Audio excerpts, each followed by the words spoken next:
9 de la mañana con 50 minutos. Estamos de vuelta en el Buenos Días a Todos. Y como lo dice ahí nuestra gráfica, ¿a qué se enfrenta legalmente un pirómano? Se habla de que serían aproximadamente 15 las personas detenidas, Yamila. Esto es muy dinámico porque algunas personas quedan en libertad por falta de pruebas, me imagino, Claudio. Así es. O también en el proceso de la investigación caen personas detenidas también por su eventual responsabilidad en los incendios que se están registrando en el sur de Chile. Como me explicaron a mí cuando yo estudié Derecho, hay que distinguir distintos tipos de hipótesis, por lo tanto la detención tiene que también aclarar por qué hipótesis delictiva se está haciendo. Una es la negligencia, la mera imprudencia cuando yo genero un incendio. Segundo, al que pillaron con artefactos, implementos, conocidamente para generar incendios, en situaciones muy sospechosas. Y el tercero, el que derechamente estamos hablando del incendiario, el que generó el incendio. Obviamente la penalidad para esos es distinta y por lo tanto las medidas cautelares para cada uno de los casos también va a ser distinta. ¿Y cuáles son los escenarios legales en los cuales se pueden ver enfrentadas estas personas? Como tú muy bien decías, Claudio, dependiendo del grado de responsabilidad, de dolo, en fin, porque no es lo mismo que tú se compruebe que tuviste la intención de generar un incendio a que por una mala maniobra lo provocaste. Claramente cuando hay intención, la penalidad va a ser mucho mayor y puede llegar, ojo, hasta 20 años. Un delito de incendio va entre 5 y 20 años. Sin embargo, cuando estamos hablando de mera imprudencia, negligencia, o esas personas que están encontrando con artefactos e implementos conocidamente usados para provocar incendios, la penalidad va a ser inferior a 5 años. Pero ¿qué pasa con aquellas personas que son imprudentes?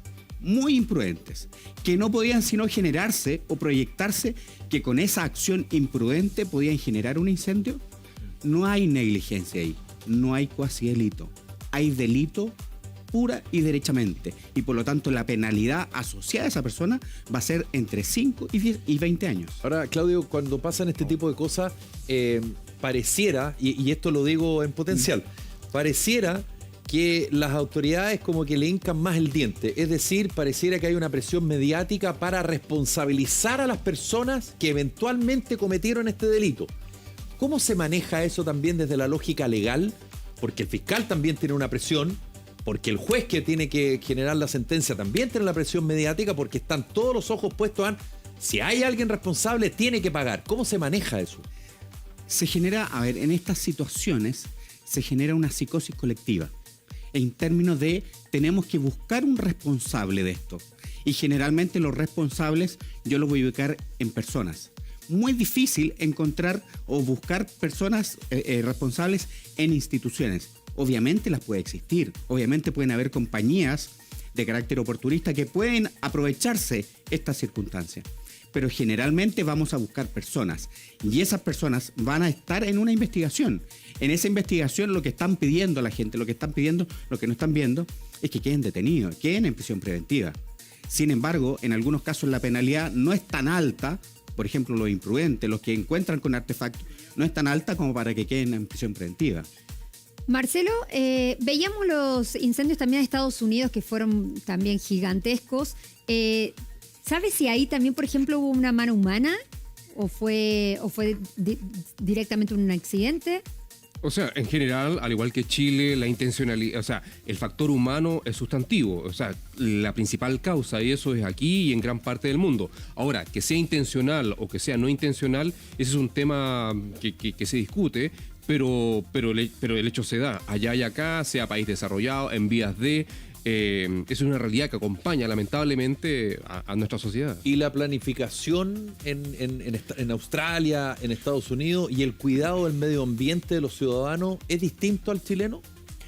A ver, bueno, claramente ellos han vivido incendios sustantivos y es una realidad que ya en Chile vino para quedarse. Eso se está traduciendo evidentemente en normativa que busca evidentemente evitar, densificar ciertamente esa interfaz urbano-rural que hoy día en Chile, después del límite urbano, está como en tierra de nadie y que necesita ciertamente regulación. Y ese salto hay que mirarlo con atención. En la práctica, como países que conviven con incendios permanentemente, particularmente en temporada estival, han integrado esta esta interfaz, esta zona donde se acaba la ciudad y aparece la vegetación y qué usos de suelo se activan ahí, qué densidades se permiten, las características de ese espacio que es donde principalmente ocurren estos incendios y particularmente se traducen en afectación para la sociedad. Sí. Perdón, quisiera agregar, ojo respecto a la motivación en provocar un incendio. Y ahí también en la investigación los fiscales tienen que ser muy cuidadosos. Y uno tiene que distinguir el que quiere solo provocar daño, ¿ya? Tenemos ahí. El sujeto que tiene problemas de salud mental, el pirómano. También tenemos que distinguir el terrorista, el que quiere infundir temor en la población a propósito de un incendio y que algunos ya están hablando que esto podría eventualmente sancionarse como un delito contra la seguridad interior del Estado. Y también están, ojo, los oportunistas. Es que con ocasión de este tipo de calamidades públicas se aprovechan para hacer valer seguros, para generar otras circunstancias que le pueden ser favorables. Entonces, en eso hay que ser muy cuidadoso.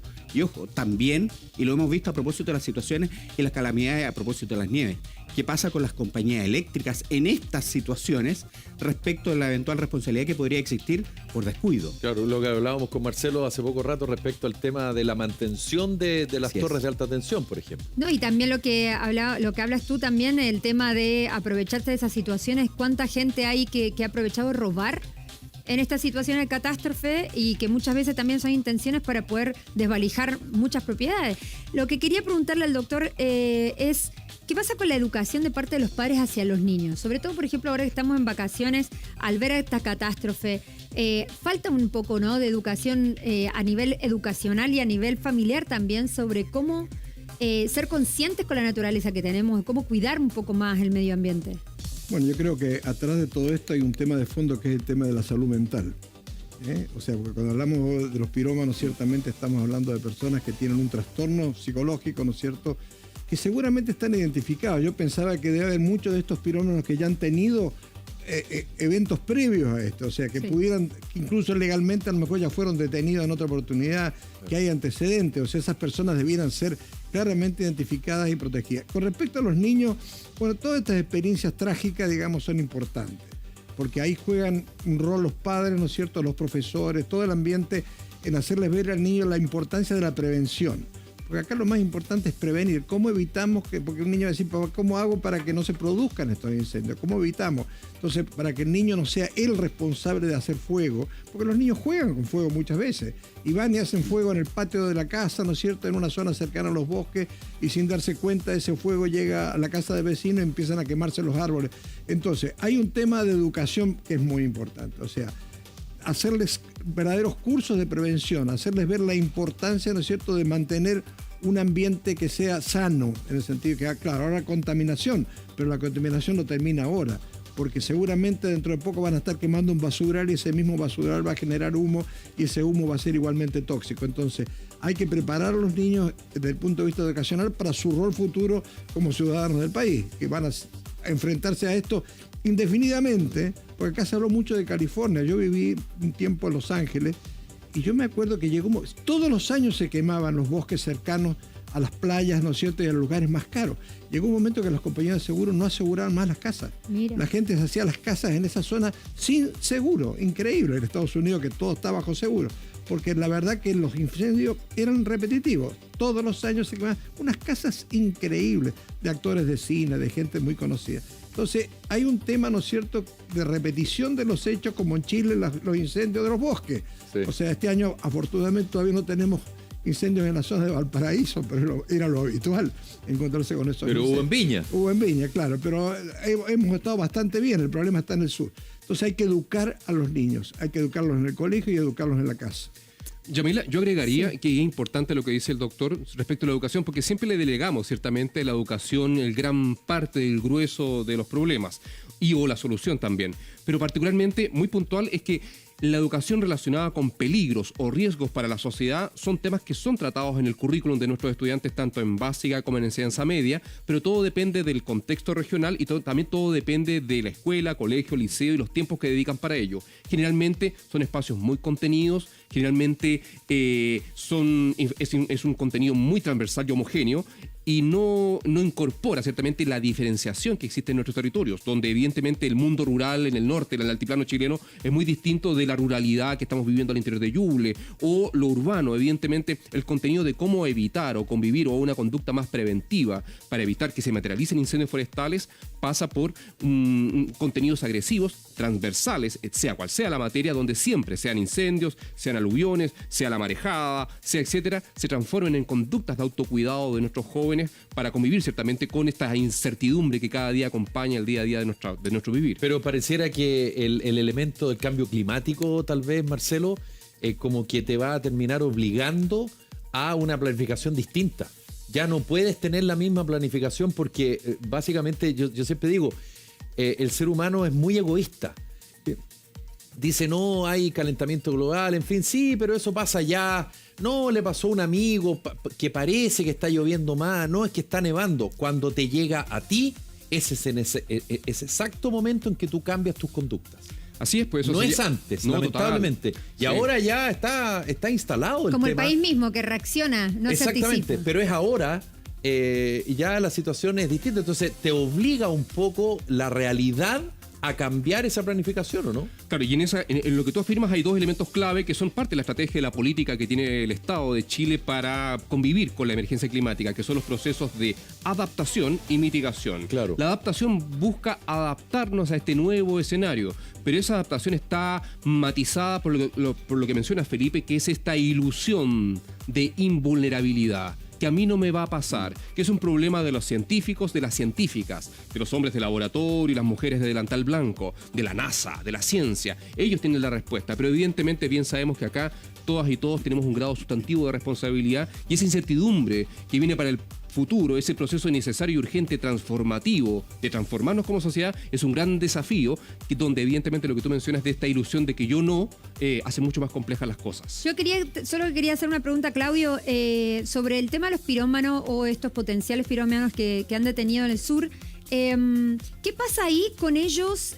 Porque algunos quedaron en libertad, bajo investigación, por el tema de que tienen que investigar porque se supone que los agarraron, por ejemplo, no sé, con un bidón o con elementos que podrían ser generadores de estos incendios. Pero esas personas, al parecer, ¿no deberían quedar igual detenidas hasta que se aclare esa investigación? Porque yo suelto a alguien que lo agarré con un bidón, ya me lo llevo detenido por sospechoso, lo suelto y ese puede ir y generar 5 incendios más. Al menos mientras dure la investigación, como dice la Yamila. Es una buena pregunta. La cuestión es que nuestro Código Penal, que es muy antiguo, del siglo pasado, sí digo bien, establece una hipótesis especial respecto a aquellas personas que fueran sorprendidas con artefactos y elementos que son conocidamente empleados para provocar incendios. Y la penalidad para ese delito es inferior a 5 años. Y por lo tanto, no merecen prisión preventiva. Distinta es la situación, y aquí entra el criterio del fiscal, en que se pudiera considerar como una tentativa. Es decir, no andaba solamente con el bidón, sino trató de prender fuego con el bidón y no le resultó. Eso podría considerarse una tentativa.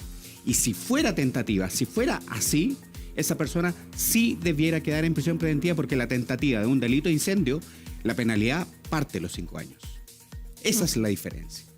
Abogado, ¿y tenemos casos de personas que hoy día estén detenidas en una cárcel por estos hechos? Sin duda, sin duda. Hay muchas personas que no solamente se le ha encontrado los artefactos, sino también se les vio en el lugar prendiendo fuego.